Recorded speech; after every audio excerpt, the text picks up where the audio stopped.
en el Horeb, nombre que en el reino del norte dan al Sinaí, hay una cueva. Mejor, hay muchas cuevas entre las rocas. En una de ellas entró Moisés y Dios pasó delante de ella, cubriendo con su mano la vista de Moisés, para que no le mirara de frente y cayera muerto, abrasado por su fuego. Moisés pudo ver las espaldas de Dios. Nadie puede estar frente a Dios. Los serafines se cubren el rostro con sus propias alas ante su presencia. Pero Dios, cuando pasa ante una persona, se deja ver por los frutos que deja en ella. Por los frutos se conoce el árbol. Por su acción se conoce a Dios. En el Horeb hay una cueva donde entra Elías. Entró en la cueva, dice la Escritura. No se trata de una cueva cualquiera, sino de una cueva determinada. Es la cueva donde, según la tradición, estuvo el mismo Moisés, y Dios va allí a buscarle. Dios pasa y le llama, como llamó un día a Adán, escondido detrás de los árboles del paraíso. Es el interrogante que llega a lo hondo del hombre. ¿Dónde estás? ¿Qué haces ahí? El Horeb es el monte de Dios. Es el lugar de la esplendorosa teofanía que cambia la vida de Elías, el gran luchador contra la idolatría. Dios tiene que derribar las falsas imágenes que también él tiene en su mente. Es la fase primera en todo itinerario de fe. Elías, como todo creyente, es un fabricante de ídolos. En el Sinaí Yahvé, al negar que haya otro Dios fuera de él, añade: no te harás escultura ni imagen alguna, ni de lo que hay arriba en los cielos, ni de lo que hay abajo en la tierra, ni de lo que hay en las aguas debajo de la tierra. Elías, sin embargo, sube al monte con una imagen de Dios hecha a su imagen y semejanza. El Horeb indica el camino de la fe a toda persona que busca a Dios, repitiéndole una, dos, tres veces: Dios no está allí. Romper imágenes de Dios es imprescindible en el camino hacia Él. La creación está llena de vestigios de Dios, pero el creyente no puede detenerse en ellos. Rastreando las huellas de Dios en el mundo y en la historia, es necesario en cada momento trascenderlas. Las ventanas están en los muros de la casa, no para que las miremos, sino para alargar el espacio de la mirada más allá de la casa. La belleza de los seres es un trasunto de Dios. El riesgo está en quedarse con algo que es menos que Dios, cegado por el esplendor de su brillo. Sin embargo, Elías nos dice que Dios no está ni en el viento huracanado, ni en el terremoto, ni en el fuego, sino en la amable voz del silencio. Es algo significativo para el profeta de fuego. Dios lleva adelante sus designios sin necesidad de recurrir a acciones espectaculares. Como en un estribillo, se repite que Dios no está donde el profeta lo esperaba, pues Dios no es lo que Elías imagina: viento, terremoto, fuego. La experiencia de Elías está encuadrada en el marco de la experiencia de Moisés. Sin embargo, hay unos cuantos rasgos característicos que la distinguen. El decorado es el mismo monte, el viento, los truenos y relámpagos de la manifestación de Dios a Moisés ahora pasan ante Elías, pero Dios no está en ellos. El decorado deslumbrante y aterrador que Elías ha conocido en el Carmelo no es el modo único en que Dios se muestra. Yahvé puede competir con Baal y mostrarse superior a él en la naturaleza. Pero Yahvé no es un Dios cósmico, una fuerza o energía cósmica. Por bella e impresionante que sea la creación, no se le puede divinizar. La creación es buena, pero no divina. No posee poderes divinos, mágicos. El fuego devorador, un sismo que raja las piedras, un huracán deslumbrador con sus olas en el mar y su fuerza incontrolable, pueden ser signos de la presencia de Dios, pero no se puede hacer de ellos un Baal, un ídolo. Yahvé es algo completamente distinto de una fuerza cósmica. La ecología puede ser una idolatría. Dios se comunica en la voz sutil del silencio, que vibra en el corazón del hombre. Dios es un tú que busca el yo del hombre. Dios y el hombre, hecho a su imagen, son personas que se comunican en el amor. Este es el Dios de Elías. Este es el momento culminante del itinerario de Elías. Aquí, en el monte Horeb, Dios se le manifiesta en el Kol de Mama Dabka, la voz sutil del silencio. Estas tres palabras ocupan el centro exacto del ciclo de Elías. Dios se manifiesta en la voz sutil del silencio. La voz de Dios es un silencio que apaga toda voz, que trasciende cualquier definición.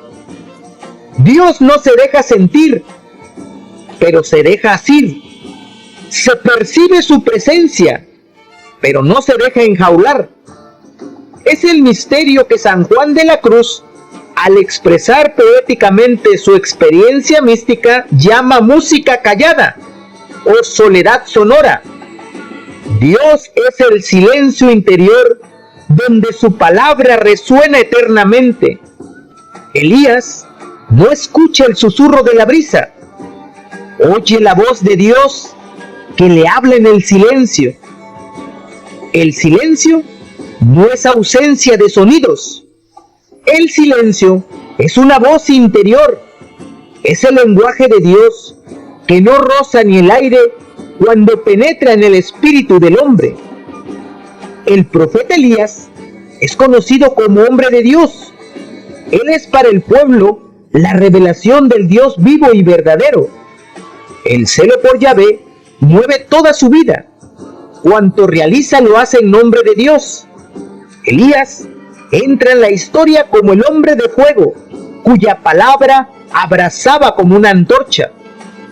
Pero Elías es un hombre con sus límites, con sus miedos y desánimos. Cuando se mira a sí mismo, se cree el único. Se ve como el único fiel a Dios. Pero si se deja penetrar por la palabra de Dios, ve que no es mejor que los demás. También él es un idólatra. En su búsqueda de Dios, espera su manifestación según los esquemas de su mente, en la tempestad, en el terremoto y en el fuego. Pero Dios, cuando se manifiesta en la voz sutil del silencio, el profeta queda mudo, pues su misión es repetir, transmitir la palabra de Dios. Si la voz de Dios es el silencio, la profecía queda en suspenso y el profeta cae en lo más hondo de su kenosis. Elías, ante la misteriosa revelación de Dios, se mete en la cueva de sí mismo, en la hendidura de la roca del Sinaí, donde permanece callado hasta que le llega la palabra de Dios. ¿Qué haces ahí, Elías? Esta voz potente que le interpela le saca de sí mismo y le hace descender del monte. En el monte Tabor, Jesús tiene que arrancar a sus 3 discípulos del sueño y hacerles bajar del monte, donde ellos querían instalarse. En el momento de la ascensión, un ángel tiene que descender a sacar a los apóstoles del embeleso, para que bajen del monte y vayan a anunciar la palabra de Dios a los hombres. El silencio de Dios es necesario a sus enviados, pero también es tentador. El hombre de Dios al descubrir la vaciedad de todas sus palabras, puede desear cerrar la boca en vez de prestar sus labios a Dios, que se comunica a través de la tontería de la predicación. Ante los milagros de Cristo, el hombre siente admiración, pero ante su debilidad, siente siempre la tentación de escandalizarse de él. Se lo dice él mismo a los enviados de Juan: id y contad a Juan lo que oís y veis. Los ciegos ven y los cojos andan, los leprosos quedan limpios y los sordos oyen, los muertos resucitan y se anuncia a los pobres la buena nueva. Y dichoso aquel que no se escandalice de mí. Dios, con su manifestación en la voz sutil del silencio, desea calmar el fuego de su profeta. Dios le pregunta por 2 veces: Elías, ¿qué haces aquí? Y por 2 veces Elías repite la misma respuesta: ardo en celo por Yahvé Dios Sebaot, porque los israelitas han abandonado tu alianza, han derribado tus altares y han pasado a espada tus profetas. Quedo yo solo y buscan mi vida para quitármela. Un profeta sin celo que le encienda las entrañas es brasero sin ascuas, apariencia sin existencia, cuerpo sin alma. El celo es hijo del amor. Dios no está en el viento impetuoso del que Elías se ha sentido invadido. Ese espíritu tan violento que hendía las montañas y quebraba las rocas no es el espíritu de Dios. El espíritu de Dios no está tampoco en ese temblor que suscita sus mensajeros o sus prodigios. La emotividad es un preámbulo o una consecuencia, pero no es el signo de la comunicación plena de Dios. Hay igualmente una llamarada en el encuentro de amor de Dios y la amada. Su misma palabra es fuego que arde en el corazón. Quizás sea necesario pasar por la impetuosidad del huracán, el sentimiento que estremece las entrañas o el amor sensible que abraza el corazón. Pero son siempre experiencias cargadas de ambigüedad. Sintonizar con la honda comunicación de Dios sin interferencias humanas pasan por el silencio, por el orar en lo secreto del alma, donde Dios escucha y habla en silencio. Elías vive el drama de todo profeta, e incluso del mismo Jesús: la kenosis, el hundimiento, el fracaso, la cruz. Entra en el designio salvador de Dios. Dios saca la vida de la muerte. Del fracaso total de Elías, Dios rescata a 7,000, y con ese resto pobre y humilde lleva adelante su obra. Dios se había manifestado a Moisés, balbuciente y tímido, en medio del fuego de la zarza, en el viento de la tormenta y en el estruendo del terremoto en el Sinaí. Pero a Elías, impetuoso como el fuego que arrasa, Dios se le muestra sin el fulgor del rayo, para invitarle a imitar la dulzura de Dios, convirtiéndose de acusador en protector de los hombres de su pueblo. Sin embargo, no se puede confundir la clemencia con la tibieza. La tibieza es un arma peligrosa, es una enfermedad peligrosa. Si es tu huésped, que no se te convierta en moradora de tu casa, pues como es mujer que gasta y no gana, en poco tiempo se come la hacienda ganada en mucho tiempo y deja pobre a su dueño. Repite lo mismo de muchas maneras.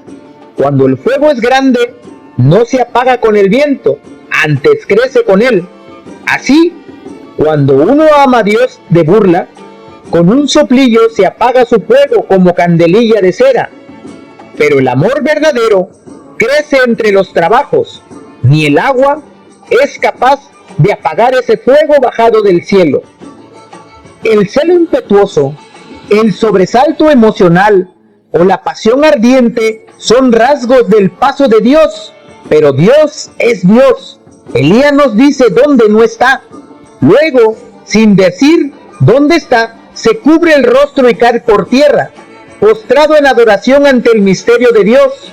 El silencio camina apagando el rumor de la llama, el silbido del viento, el eco de las rocas. Como un manto recoge todas las voces y las acuna hasta dormirlas. Como óleo de paz penetra en lo íntimo de Elías, calmando todas sus ansias. El tiempo se hace eterno y las estrellas quedan extasiadas en la noche sin fin. Elías por un instante logra la total iluminación de Dios.